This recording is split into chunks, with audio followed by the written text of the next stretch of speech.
Good morning. Good morning. Happy Thursday. I hope you guys are all doing well. Thank you once again for being here. It's my day 4 and of the Go Live Challenge. And today we're going to be talking about the favorite location. I can't talk about the favorite location without bringing Bill on.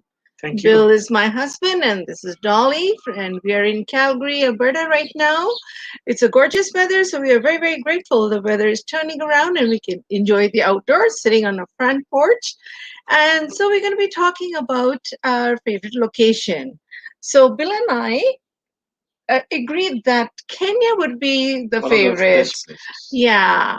And I just want to give you a little bit of background. Like, I was 21 years old, fresh out of university. Bill found me. We fell in love. We got married, and then Bill was appointed by, I think it was EEC project, the European project, and he was selected to go and set up chemistry labs in Chemistry plus biology. and biology labs in Kenya, and primarily for Nakuru district, right? Was it Nakuru? Kericho Kericho district. district.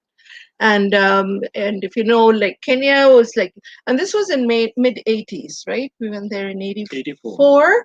84. He went there, so he was supposed to go there only for 21 days, and I was stuck for 15 years. well, yeah. So we got married young, and we learned. We started learning things together, and experimented about life, how to, the whole dynamics of having a family and just coordinating with each other and whatnot. And adventure was a big part of Bill's life. And so when he was appointed by the EEC project to go to Kenya, he was supposed to go for 21 days. And after 21 days, I was waiting for him to come back home.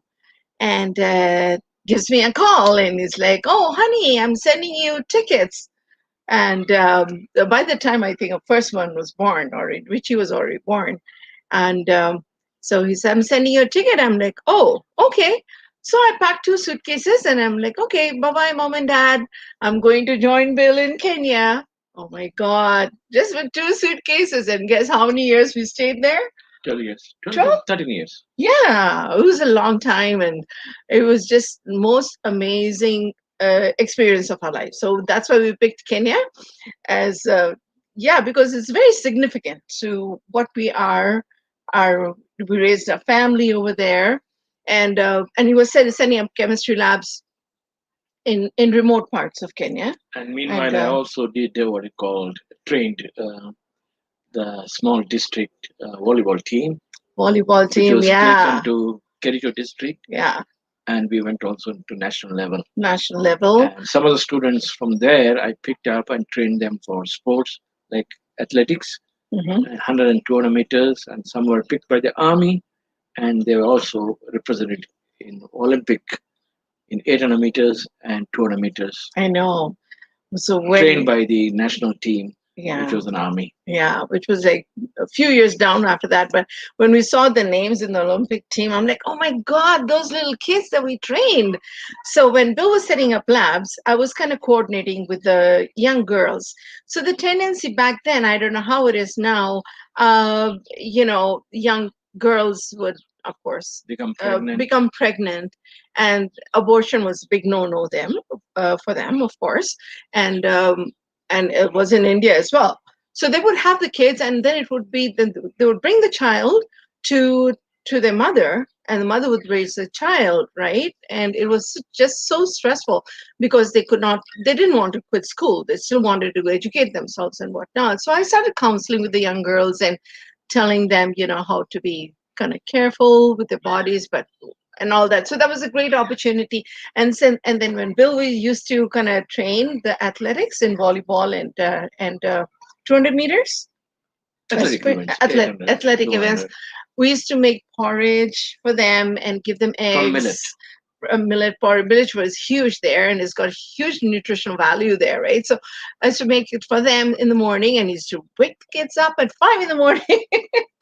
And and half-boiled egg was the daily a routine, daily breakfast for routine, all just the so they athletics. got the proper nutrition, which most of them, like, they came from very, very poor families and couldn't afford that. So, and then, yeah, you raised chicken over there as well, just so we could have eggs in the house, and it was just such an amazing experience there back The then. chicken and the what it called, the cat, they had a favorite whistle. This became a traditional whistle for the family then. For the family, and then it was the same as you use for the kids, and the They knew exactly I was coming, Papa and is calling. So yeah, that was really something. So then fast forward to the when the kids were born. So like I growing said, up. we had three kids, Richie, Jenny, and David. And when they were growing up, we used to do a lot of road trips, and back then there was no GPS. And uh, and so I don't know how we got the direction. We used to just ask, and they would say, okay, yeah, go there and turn left and you'll see this, and it was just by landscape basically, and there was no GPS there. And we intended to go to some places, but of course Bill has to challenge. The GPS and, still I do. uh, and and yeah, he still challenges the GPS. And we landed one time in like a very remote place, which is beautiful. There was an island in the middle of the lake, and we had to cross over the island. And the island, the lake was infested with crocodiles, Yes. and we had to cross over with a boat, with a shallow boat, with paddle boat.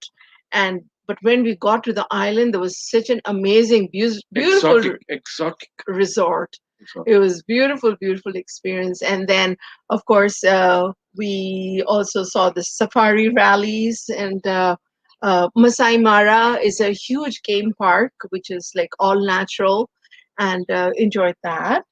And what was it? The rally, the car rally, the Safari NASCAR? rally. Oh, safari rally. Yeah. Yeah, that also we African safari witnessed. rally. And we always used to have, then we made lots of friends. We didn't have any family in Kenya at all, and but we stayed there. We just totally loved it. And then we had We celebrated Children's Day on weekends, on Saturday. Saturday. Yeah. So we used to get all the everything, whatever they wanted to cook for us. It was their day to do the breakfast and lunch and whatnot, and barbecue or whatever. Of course, we would monitor because it was so little, but Setting there up the was, tables. yeah, Yeah. yeah, and they were so excited to be given an opportunity to do something for us in return. And then they would call their friends, and they would all just experiment different kind of cuisines. And Barbecues. yeah, so it was just a great memory raising the kids over there. Hi Kathy, good morning. Hi Janet, thank you for being here. Good to see you guys. So yeah, I think what else do you want to add? And of course, we did a lot with the community too. So like we talked, when we were in the remote places, Bill helped the market. They used to have weekly markets, and people used to bring their I was a produce. scoutmaster, so Yeah, he created a stand. scout team. And so the marketplace used to be on the ground, right? So, So just laid out there. And so Bill helped with the bamboos. yes, the Actually, bamboo sticks. you made a platform where they could have a raised platform, and would be more hygienic and easier for, even because most of them were women.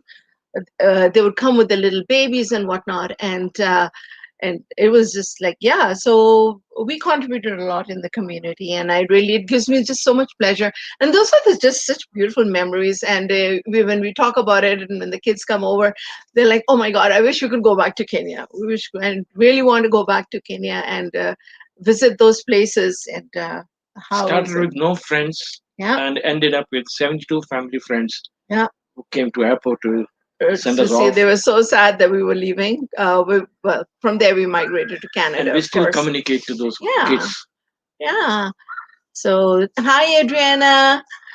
So yeah, and I think the greatest joy is leaving that beautiful memories of the legacy for the kids and grandkids. And we want to be able to take the grandkids too, so they can see where the dad came from and where we were. And when things open up and we can travel once again, that's my desire, to take them and show them what all we did and where we were. And some were rough conditions, really tough rough conditions, but it was just an amazing experience, life experience, and we both treasure that. And we all learned the language, especially my oldest son.